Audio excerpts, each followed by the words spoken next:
नमस्कार, आप देख रहे हैं टोटल टीवी। मैं हूं सौरभ जौहरी। हमारी खास पेशकश में आपका स्वागत है।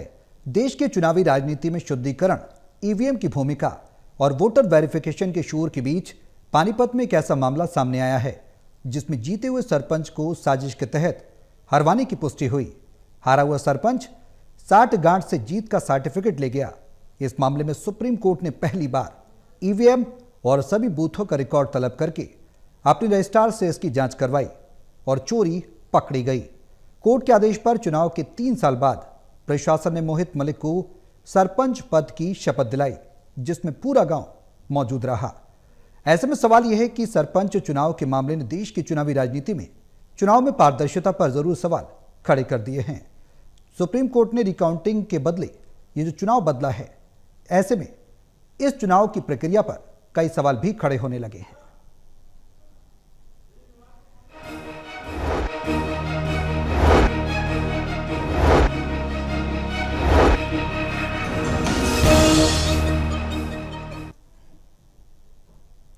तो सुप्रीम कोर्ट ने ईवीएम मंगवाई और उसके बाद पूरी तरह से तस्वीर ही पलट गई। जो सवाल पारदर्शिता पर लेकर उठ रहे थे वो भी पलट गई। हमने चंडीगढ़ में भी देखा इस तरीके की प्रक्रिया और प्रकरण देखने को मिलता रहा, जहां हारे हुए को जीत का सर्टिफिकेट दे दिया गया और जीते हुए को हारा घोषित कर दिया गया। ऐसे में पारदर्शिता कहाँ है, और अगर पारदर्शिता नहीं है तो 3 साल बाद आता हुआ यह परिणाम आखिर क्या कहता है? ये तमाम सवाल हैं जिनके जवाब तलाशने की कोशिश करेंगे। हमारे सहयोगी हमारे साथ मौजूद हैं। हिसार से टोटल टीवी के acid editor doctor Mahesh Kumar, Panipat से टोटल टीवी के एसिड एडिटर देवेंद्र कथुरिया और वरिष्ठ पत्रकार वीरेंद्र सोनी जी हमारे साथ चर्चा में बने हुए हैं। आप सभी के साथ चर्चा आगे बढ़ाऊंगा, लेकिन उससे पहले एक रिपोर्ट देखिए, फिर करते हैं चर्चा शुरू। दुनिया के सबसे बड़े लोकतंत्र और सबसे ज्यादा आबादी वाले भारत देश में आजकल चुनावी राजनीति और चुनाव कराने के तौर तरीकों के साथ साथ वोटर्स वेरिफिकेशन पर घमासान छिड़ा हुआ है। सरकारें, नेता और विपक्ष अपनी अपनी कमीज उजली दिखाकर कोई चुनाव आयोग को कटघरे में खड़ा कर रहा है तो कोई उसका कवच बना हुआ है। ऐसे माहौल में पानीपत के इसराना ब्लॉक के छोटे से गांव बुआना लाखू के 27 साल के मोहित मलिक ने अपने जज्बे और संघर्ष से डिस्ट्रिक्ट कोर्ट, हाई कोर्ट और फिर सुप्रीम कोर्ट तक जाकर सरपंच पद की लड़ाई लड़ी और जीत हासिल की। मोहित मलिक को जीतने के बावजूद चुनाव ड्यूटी में लगे कर्मचारियों ने साजिश करके उसे हरवा दिया और हारने वाला जीत का सर्टिफिकेट ले गया। देश में पहली बार ऐसा हुआ कि सरपंच के छोटे से चुनाव में न्याय देने के लिए सुप्रीम कोर्ट ने ईवीएम और सारा रिकॉर्ड अपने पास तलब कर लिया। सुप्रीम कोर्ट के रजिस्ट्रार ने ओएसडी बनकर मामले की जांच की और हेराफेरी पकड़ी गई। 2022 को इलेक्शन हुए थे तो उसमें बूथ नंबर 69 में वोटों की गिनती आगे पीछे लिख दी थी, सीक्वेंस चेंज हो गए थे सर। उसी से यह मामला इतने लंबे समय तक चल गया सर, 3 साल के करीब हो गया। उसके बाद हम डिस्ट्रिक्ट कोर्ट, हाई कोर्ट घूमते रहे, लास्ट में जाके सुप्रीम कोर्ट से ही हमारा फैसला है। नवंबर 2022 की बात हम कर रहे थे, चुनाव की जो हम बात कर रहे थे, इसका चुनाव आज खत्म हुआ है। इसका चुनाव मेरे हिसाब से आज तक इतिहास में लंबा चुनाव किसी का नहीं चला जितना लंबा चुनाव इस मोहित मलिक का चला है। इसने 2.5 साल तक इसके लिए गांव वालों की आवाज को उठाने के लिए जो लड़ाई लड़ी है, इतना बड़ा इन्होंने खर्च किया कि इन्होंने सर्वोच्च न्यायालय तक भी 3 बार जाना पड़ा है। 3 बार जो सर्वोच्च न्यायालय एक ही केस में 2.5 साल में गया है, आप समझिए उसकी गाड़ी के पहिए और उसके जूतों के पहिए कहाँ किस तरह से दौड़े होंगे। तो मेरा आज यही कहना है कि भाई जो इस तरह की गलतियां ये आगे से ना हो। गौरतलब है कि न्याय पाने के लिए मोहित मलिक पहले डिस्ट्रिक्ट कोर्ट, फिर हाई कोर्ट और आखिर में सुप्रीम कोर्ट तक गया। न्याय की लड़ाई में 3 साल बाद सुप्रीम कोर्ट ने मोहित मलिक को सरपंच पद की शपथ दिलाने के आदेश दिए। इस मौके पर पूरा गांव इस जश्न में शरीक हुआ। वो एक कहावत है ना कि देर है पर अंधेर नहीं है। इनको अल्टीमेटली न्याय मिला है और माननीय सुप्रीम कोर्ट ने, ये सुप्रीम कोर्ट के इतिहास में पहली बार हुआ है। आप देखेंगे कि मशीनों को प्रशासन के द्वारा वहां बुलाया गया जो है, सारा रिकॉर्ड तलब किया गया और जो रजिस्ट्रार, सुप्रीम कोर्ट के रजिस्ट्रार थे, उनको डायरेक्शन दिया गया और उनके डायरेक्शन पर वोटों की गिनती करके बाकायदा 69 बूथ ही नहीं, सारे बूथ की वोटिंग मशीन की गिनती वहीं की कि मैं वहीं मौजूद था, मोहित भी थे, प्रशासन वहीं पर था।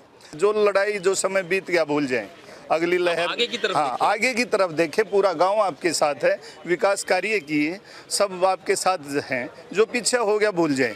खास बात ये रही कि शपथ ग्रहण में सुप्रीम कोर्ट में प्रैक्टिस करने वाले और मोहित का केस लड़ने वाले दोनों एडवोकेट ने डीडीपीओ से मांग की कि सर, देश में अपनी तरह का ये पहला केस है, आप सरकार से गुजारिश करके इस गांव को आदर्श गांव बनवाएं। जी बिल्कुल, मेरी 15 साल की सर्विस है, तो मैंने ऐसा कोई केस देखा नहीं कि सुप्रीम कोर्ट में जाके काउंटिंग हुई हो किसी पंचायत की, और एक अलग एक्सपीरियंस है। लेकिन इससे हमें संतुष्टि है कि अंत में न्याय हुआ है। यानी 27 साल का मोहित मलिक आज के युवाओं, खासकर पंचायती राज में चुनाव लड़कर गांव की सेवा करने वालों के लिए रोल मॉडल हो सकता है। महाकवि दुष्यंत का ये शेर सुनाना भी लाजमी है। कौन कहता है आसमां में सुराख नहीं हो सकता, एक पत्थर तो तबीयत से उछालो यारों। ये जागरूकता, संसाधन और कानूनी पहुंच ही है कि अब कोई भी व्यक्ति इंसाफ के लिए बड़ी से बड़ी कोर्ट में जाकर लड़ाई लड़ सकता है। लड़ाई जज्बे के साथ लड़ी जाए तो आखिरकार जीत होती है। और सुप्रीम कोर्ट ने इस केस में ईवीएम्स और सारा रिकॉर्ड, बूथों का सारा रिकॉर्ड अपने रजिस्ट्रार की निगरानी में उसकी जांच करवाई, और नतीजा ये है कि हारा हुआ सरपंच जीत गया और उसे आज शपथ दिलाई गई है। सहयोगी श्रीनिवास और डिम्पी मल्होत्रा के साथ Devendra Kathoria, total news, Panipat bureau. तो सुप्रीम कोर्ट ने ईवीएम मंगवाई, परिणाम को बदल दिया। पानीपत में ऐसा मामला निकलकर सामने आया जो देश में पहला ही मामला माना जा रहा है। देवेंद्र, शुरुआत में आपसे ही करूंगा, पानीपत का मामला है, आपसे जानना चाहेंगे मामला कितना गहन, कब तक लड़ाई लड़ी गई मोहित के द्वारा, मोहित मलिक के द्वारा, और ये पूरा मामला है क्या, और अब आगे के जो इसके इम्पैक्ट हैं वो किस तरीके के देखने को मिलेंगे? क्योंकि पारदर्शिता पर कहीं ना कहीं सवाल जरूर खड़े होते हैं, क्योंकि जब सरपंच के चुनाव में इस तरह से ये हाल है तो बड़ी प्रक्रिया पर सवाल क्यों ना उठे? देखिए सौरभ, 2 नवंबर 2022 को पंचायत चुनाव जब हो रहे थे, अलग अलग समय पर हुए थे। पंचायत समिति के और सरपंचों के अलग हुए थे, जिला परिषद के पहले हुए थे, अलग अलग हुए थे। मतलब तो 3 चरणों में चुनाव हुए थे। 2 नवंबर 2022 को ये सरपंच का चुनाव हुआ था। बुआना लाखू गांव है इसराना विधानसभा में, इसराना ब्लॉक में। तो जब दरअसल हुआ ये कि 69 नंबर एक बूथ था, 69 नंबर बूथ पर 251 वोट पड़े थे। इस मोहित मलिक को 51 वोटों से जीता हुआ घोषित कर दिया गया। इसने लड्डू बांट दिए, लड्डू तो नहीं लेकिन ढोल धमाका, नाचना शुरू हो गया कि मोहित मलिक जीत गया। तो ये दरअसल छोटी उम्र का लड़का है, 27 साल उम्र है, शरीफ है, ज्यादा इसको शायद चुनावी राजनीति का पता नहीं है, जो गांव के लोगों ने बताया। तो इसको जीता हुआ 51 वोट से घोषित किया गया। लेकिन बाद में जो सर्टिफिकेट जीत का मिलता है वो जो कुलदीप था, जो हारा हुआ था, उसको मिल गया। उसको जीता हुआ सरपंच घोषित कर दिया गया। उसके बाद लोग हक्के बक्के रह गए, हो क्या गया। जीता तो इसको ऐलान किया गया था कि जीत गया वोटों से, लेकिन लिखित में जो सर्टिफिकेट वो हारे हुए को मिला। तो इसी से इनको लगा, गांव के लोगों को, ये तो चीट हुई है, धोखा हुआ है। उसके बाद ये जो मोहित मलिक है, डिस्ट्रिक्ट कोर्ट पानीपत में इसने केस किया, सिविल जज सीनियर डिवीजन में केस गया। इसके बाद हाई कोर्ट में केस गया, दूसरे पक्ष ने भी केस किया। तो मोहित मलिक इस केस को सुप्रीम कोर्ट तक ले गया और 3 बार रिव्यू पिटीशन भी डाली। तब कहीं ना कहीं सुप्रीम कोर्ट को लगा कि इस मामले में संशय तो है। सुप्रीम कोर्ट ने आदेश दिए प्रशासन को कि आप ईवीएम्स को सुप्रीम कोर्ट में पेश करें, प्रोडक्ट इसको प्रोड्यूस किया जाए वहां पर, और सारा रिकॉर्ड, सब बूथों का रिकॉर्ड भी तलब किया गया। सुप्रीम कोर्ट ने पहली दफा देश में ऐसा एक मिसाल है कि जो रजिस्ट्रार है, कावेरी है रजिस्ट्रार, उनको ओएसडी बनाया गया इस मामले में, और सुप्रीम कोर्ट के परिसर में इसकी गिनती हुई। आप देखिए, सरपंच पद, छोटा सा सरपंच पद होता है, लेकिन सुप्रीम कोर्ट परिसर में ही ईवीएम को खोलकर गिनती हुई। उसमें पाया ये गया कि दोनों पक्ष मौजूद थे और दोनों पक्षों के वकील मौजूद थे। जो 69 नंबर बूथ था उसमें 251 वोट पोल हुए थे। 251 वोट जो थे वो मोहित मलिक के थे, वो उसके खाते में डाल दिए गए, हारने वाले के। लेकिन उसका सीक्वेंस बिगाड़ दिया गया। जैसे मोहित मलिक का नाम अगर 1 नंबर पे था, तो 6 नंबर वाला जो खाना था उसमें 251 वोट हारने वाले उम्मीदवार के उसमें खाते में डाले गए, उस आधार पर उसको जीत का सर्टिफिकेट दिया गया। मैंने ये पता किया वकीलों से, ये जानबूझकर किया गया मामला था, एक साजिश के तहत, और कथित तौर पर हम ये कहेंगे साजिश के तहत ही सब हुआ। तभी इसको मोहित मलिक को लगा कि बहुत बड़ा नाइंसाफी हुई है। तो ये लड़का बेचारा 3.25 साल तक district court, high court, supreme court, फिर रिव्यू पिटीशन लड़ता रहा 3.25 साल में। तो तब जाकर जब मामला वहां खुला, जो रजिस्ट्रार थी सुप्रीम कोर्ट की, उन्होंने देखा 251 वोट जो 69 नंबर बूथ के थे वो पहले इसको दिए गए थे मोहित मलिक के, इसी वजह से इसको 51 वोटों से जीता हुआ घोषित कर दिया। लेकिन जो सर्टिफिकेट बना, वो जो कैलकुलेशन थी 251 वोट हारे हुए कुलदीप कुमार जो था, कुलदीप सिंह था, उसके खाते में डाल दी और उस आधार पर उसको जीत का सर्टिफिकेट दिया गया। तो आखिरकार सुप्रीम कोर्ट इस नतीजे पर पहुंचा कि ये मिस्टेक नहीं हुई, ये जानबूझकर ऐसा हुआ है। तो जो लोग संबंधित लोग थे, उन्होंने बाद में उनकी बयान दर्ज हुए, उन्होंने माना कि उनसे गलती हुई, हालांकि गलती नहीं, जानबूझकर हुआ था जो कहा जा रहा है। तो उन्होंने अपने बयान दर्ज कराए। एडीसी वीना हुड्डा होती थी पानीपत में जब ये केस हुआ, वीना हुड्डा को जांच दी गई थी, क्योंकि सुप्रीम कोर्ट ने डिस्ट्रिक्ट मजिस्ट्रेट जो चुनाव अधिकारी है, उनके जो सह चुनाव अधिकारी है, दोनों को आदेश दिया जांच के बाद कि आप 2 दिन में नोटिफिकेशन जारी करें, और मोहित मलिक को कोर्ट ने जीता हुआ माना, इसको शपथ दिलाई जाए। लिहाजा 2 दिन के अंदर डीसी का नोटिफिकेशन हुआ और आज गुपचुप शपथ दिलाई जा रही थी, लेकिन मीडिया को पता लग गया, हम लोग भी गए थे। तो आज मोहित मलिक को 3.25 साल के बाद, करीब 3.25 साल से ज्यादा, उसको शपथ दिलाई गई सरपंच के तौर पर। तो ये जो चुनाव प्रक्रिया है, कैसे गड़बड़ियां हो सकती हैं, उसका एक नमूना है। बिल्कुल नमूना है। महेश, क्या इस तरीके की जो साठगांठ है, उससे बाद जीत का सर्टिफिकेट ले जाना क्या पारदर्शिता पर सवाल खड़े नहीं करता?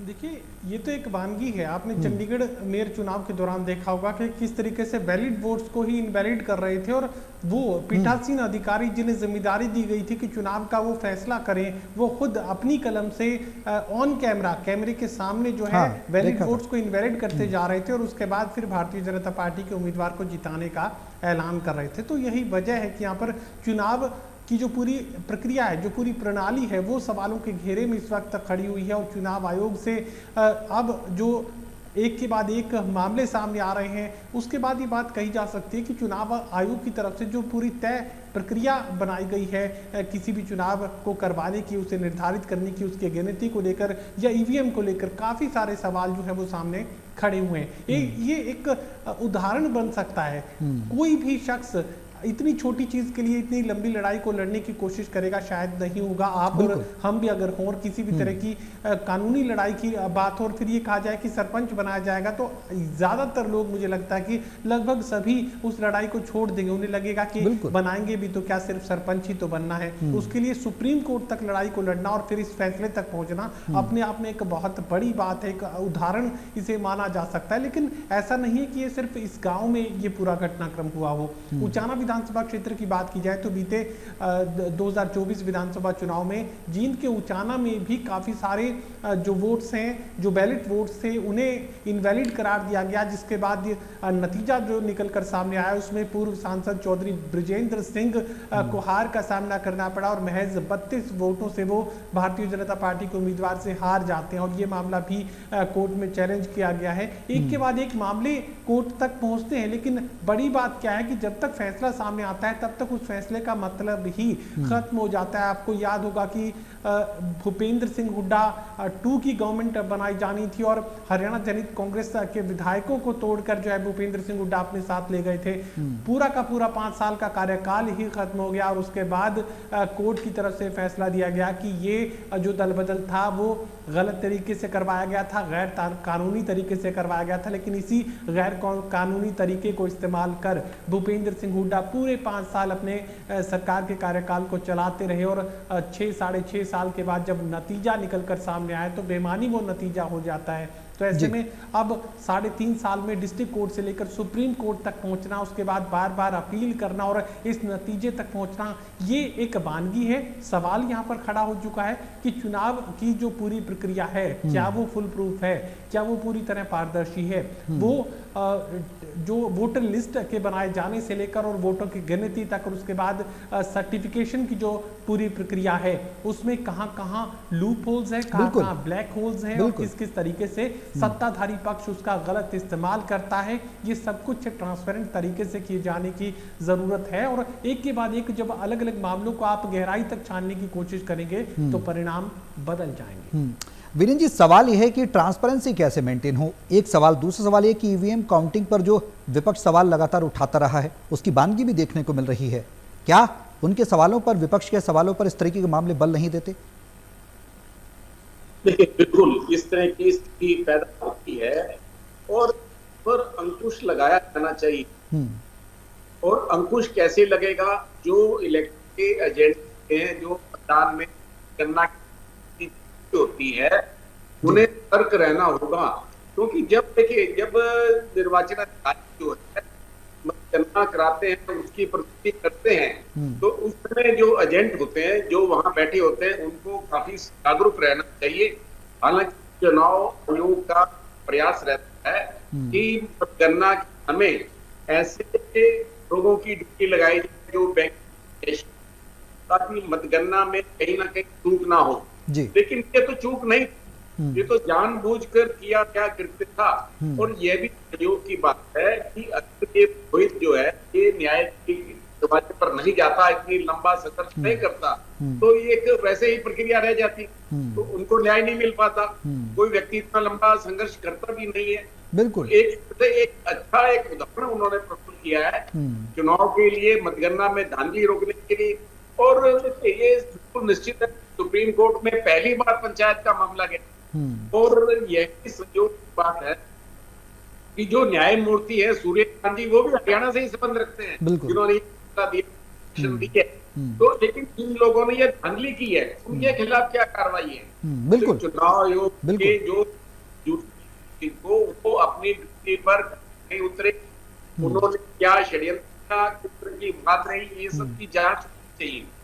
और इस पर पारदर्शिता पर भी सवाल उठता है। बिल्कुल ऐसी बात नहीं है, ये पंचायत चुनाव में हो सकता है, विधानसभा चुनाव में भी हो सकता है, लोकसभा चुनाव में भी हो सकता है। वहाँ जो कार्यकर्ता होते हैं बड़े जागरूक रहते हैं, जितने मत मिले हैं उसकी गणना करते रहते हैं, नोट करते रहते हैं। पंचायत चुनाव स्थानीय स्तर का होता है, किसी तरह की साठगांठ संभव है, लेकिन इससे एक नियम के दौरान गणना के प्रसिद्ध चिन्ह अवश्य लगता है। पूरे देश भर में इसकी चर्चा हो रही है और इस तरह की चुनाव आयोग पर ये प्रसिद्ध चिन्ह भी है, तरह की धांधली होती है। तो उससे रोकने के लिए इनके पास फुल प्रूफ सिस्टम होना चाहिए। लेकिन जब मतदान अधिकारी पक्षपातपूर्ण हो जाए तो स्थिति क्या होगी? तो एक सोचने का प्रश्न है और चुनाव आयोग पर भी तो गंभीरता से संज्ञान लेने की आवश्यकता है। जिला प्रशासन में तो ऐसे लोग होते ही हैं कि चुनाव आयोग का कोई है। और अब तो राजनीति के मायने भी बदल गए, राजनीति में नए और भविष्य में ऐसा और भी सुनिश्चित करना चाहिए कि चुनाव निष्पक्ष और जो पारदर्शिता से हों। और इस तरह के कई खेल रखे जा रहे हैं, राजनीति पंच ठीक है वीरेंद्र जी, कंक्लूड सर। पद में मार्केट कमेटी का चेयरमैन बनने के लिए जो मंत्री फुआरा वीडियो बनाकर वायरल कर दिया गया, वो वायरल करने वाले कौन लोग थे? बीजेपी के कार्यकर्ता। जी बिल्कुल, मतलब बीजेपी के जो कार्यकर्ता मार्केटिंग कमेटी का चेयरमैन बनना चाहते थे, उन्होंने वीडियो वायरल किया। जब ठीक है वीरेंद्र जी, समय थोड़ा कम है, कंक्लूड सर। तो मतलब राजनीति में जो जनरली थे, जो पीड़ित वो भारतीय जनता पार्टी के पास थे, लेकिन यहाँ तो जो है सरकार थे जिसने चुनाव, तो ऐसे के खिलाफ कार्रवाई होनी चाहिए ताकि जो अधिकारी और कर्मचारी हों उनको भी सबक मिले, एक का नया उपस्थित। बिल्कुल बड़ा सवाल है कि कार्रवाई होनी चाहिए और ट्रांसपेरेंसी मेंटेन रहनी चाहिए, लेकिन जो मामले हैं वाकई में कई सवाल, विरोध जो विपक्ष लगातार कर रहा है ईवीएम को लेकर, उस पर भी बल जरूर देते हैं। ऐसे में ट्रांसपेरेंसी किस तरह से मेंटेन की जाएगी देखने वाली बात होगी। बहुत शुक्रिया आप सभी का हमारे साथ इस चर्चा में शामिल होने के लिए।